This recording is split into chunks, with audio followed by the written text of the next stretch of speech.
Mamma's vegetable omelette बनो ना। जान मेरी मैंने तेरे इन कदमों पे रखी है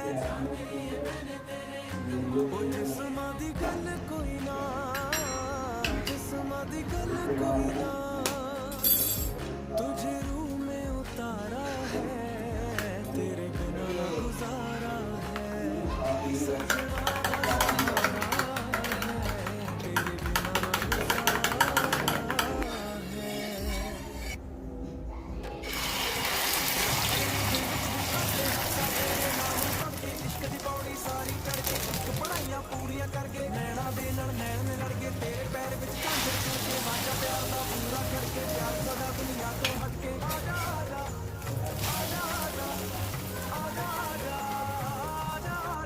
रेसिपी आवडली असेल तर लाईक शेअर सबस्क्राईब